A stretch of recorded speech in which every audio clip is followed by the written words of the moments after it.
OTT platform में एक movie release हुई है जिसका नाम है बवाल। बवाल के आने के बाद बहुत सारी न्यूज़ एजेंसियों ने, इवन इंडिया की नहीं फ़ॉरेन एजेंसियों ने भी रिएक्ट किया है। उनका मानना है कि इसमें एक दृश्य दिखाया गया होलोकॉस्ट के बारे में, लेकिन वाक़ई में होलोकॉस्ट का दृश्य जितना नरसंहार और भयावह था, वैसा इसमें शायद नहीं दिखाया गया है। यहाँ तक कि इज़राइल के राजदूत का भी एक ट्वीट आया। उनका कहना है कि मैंने ना तो ये मूवी देखी है और ना ही मैं देखूँगा। लेकिन उनका कहना है कि वाक़ई में जो चीज़ें वहाँ घटित हुई हैं उसके बारे में ही दिखाया जाए। होलोकॉस्ट समूचे यहूदी लोगों को जड़ से ख़त्म करने का एक सोचा समझा और योजनाबद्ध बनाया गया प्लान था। आपके मन में आ ही रहा होगा कि होलोकॉस्ट है क्या? तो हम इसके बारे में बात कर लेते हैं। द्वितीय विश्व युद्ध के समय जर्मनी के तानाशाह एडोल्फ हिटलर ने होलोकॉस्ट के नाम पर लाखों लोगों को नज़रबंद कैंप में रख दिया। उनमें से लगभग 11 लाख लोगों को गैस चैम्बर में डाल के मार डाला गया, तो दूसरे 1000 लोगों को नज़रबंदी कैंप में ठंड में और भुखमरी से मार दिया गया। बात है 1939 में जर्मनी द्वारा विश्व युद्ध भड़काने के बाद हिटलर ने यहूदियों को जड़ से मिटाने के लिए अपने अंतिम हल यानी फाइनल सॉल्यूशन को अमल में लाना शुरू कर दिया था। उनके सैनिक यहूदियों को कुछ खास इलाकों में ठूंसने लगे। उनमें उनसे काम करवाना, उन्हें एक जगह इकट्ठा करना और मार डालने के लिए विशेष कैंप बनाए गए, जिसमें सबसे कुख्यात था ऑश्विट्ज़ का कैंप। पोलैंड का ऑश्विट्ज़ हिटलर की हैवानियत का सबसे बड़ा सेंटर था। यहाँ नाजी हुकूमत का सबसे बड़ा नज़रबंदी शिविर था। नाजी खुफिया एजेंसी एसएम यहाँ पर यूरोप के सभी देशों से यहूदियों को पकड़कर ले आती थी। जहाँ पहुँचते ही उनमें से कई लोगों को गैस चैम्बर में डालकर मार दिया जाता था, तो वहीं कई ऐसे भी थे जिन्हें काम करवाने के लिए जिंदा रखा जाता था। उनकी पहचान मिटाकर उनके हाथ पर एक नंबर लिख दिया जाता था जिससे उनकी पहचान होती थी। इसी दौरान उन्हें मरने तक यातनाएं दी जाती थी। उनके सिर के बाल निकाल दिए जाते थे, कपड़ों की जगह चीथड़े पहना दिए जाते थे। इसके बाद उन्हें बस जिंदा रहने के लिए ज़रूरी खाना दिया जाता था। इतना ही नहीं, उन्हें तब तक यातना दी जाती थी जब तक वे निष्क्रिय नहीं हो जाते थे। जो ज़्यादा कमज़ोर हो जाते थे, जिनसे काम नहीं किया जाता था, उन्हें बारी बारी से गैस चैम्बर में ले जाकर मार दिया जाता था।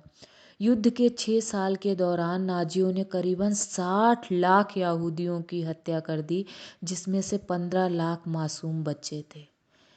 नाजी नेतृत्व का कहना था कि दुनिया में यहूदियों को मिटाना जर्मन लोगों और पूरी इंसानियत के लिए फ़ायदेमंद होगा।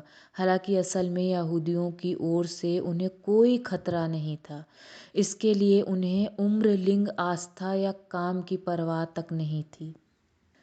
क्या काम करते थे हिटलर के कैदी? यहाँ आने के बाद कैदियों के वाह में एक नंबर लगा दिया जाता था, यानी एक नंबर लिख दिया जाता था। उस दिन के बाद से कोई भी अपना नाम नहीं ले सकता था। कैदियों की पहचान सिर्फ उस नंबर से की जाती थी। यहाँ हिटलर के कैदी बाहर से आने वाले दूसरे यहूदी नज़रबंदियों के लिए इमारतें बनाते थे। अब हमारे मन में एक सवाल आ रहा होगा कि आखिर ये सब सिलसिला ख़त्म कब हुआ? तो कब ख़त्म हुआ था ये सिलसिला? 1945 में दूसरे विश्व युद्ध के खात्मे के समय जब सोवियत संघ की सेनाओं ने ऑस्ट्रिच पर कब्जा किया, तब जाकर ये सिलसिला ख़त्म हुआ। उस समय भी इस कैंप में 7,000 कैदी थे।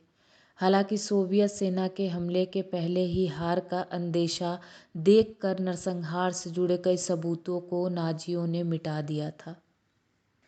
आखिर कौन थे ये नाजी जो यहूदियों से इतनी नफरत करते थे? असल में national socialist German workers party को नाजी कहा जाता था। नाजी पार्टी जर्मनी में एक राजनीतिक पार्टी थी जो 1919 में प्रथम विश्व युद्ध के बाद स्थापित हुई थी। यह पार्टी 1920 के दशक में बहुत ही लोकप्रिय हुई, क्योंकि उस समय जर्मनी प्रथम विश्व युद्ध के खत्म होने के बाद पतन से जूझ रहा था। जर्मनी युद्ध हार गया था और विजेताओं को बहुत सारे पैसे देने के लिए मजबूर किया गया था और अर्थव्यवस्था बेहद बुरे दौर में थी। जर्मनी के अधिकतर लोग गरीबी में जीवन यापन कर रहे थे। उस समय लोग बदलाव की आशा के कारण नाजी पार्टी की तरफ अग्रसर हुए। नाजी नस्लवादी थे। उनका मानना था कि जर्मन पूरी दुनिया में सर्वश्रेष्ठ है। ये यहूदियों को घोर विरोध थे। ये यहूदियों के घोर विरोधी थे, जिसका असर उनकी सभी नीतियों और कार्यों पर पड़ा। उस समय जर्मनी की सत्ता और वर्ग में यहूदियों का वर्चस्व था। नाजी इसे जर्मन लोगों के हित के विरुद्ध मानते थे। वे भी मानते थे कि जर्मनी दूसरों की तुलना में एक बेहतर देश था और उनके लोगों की श्रेष्ठता का मतलब था कि वे दूसरे लोगों पर हावी हो सकते हैं। इसी सोच ने जर्मनी को दूसरे देशों पर हमला करने और शासन करने के लिए प्रेरित किया।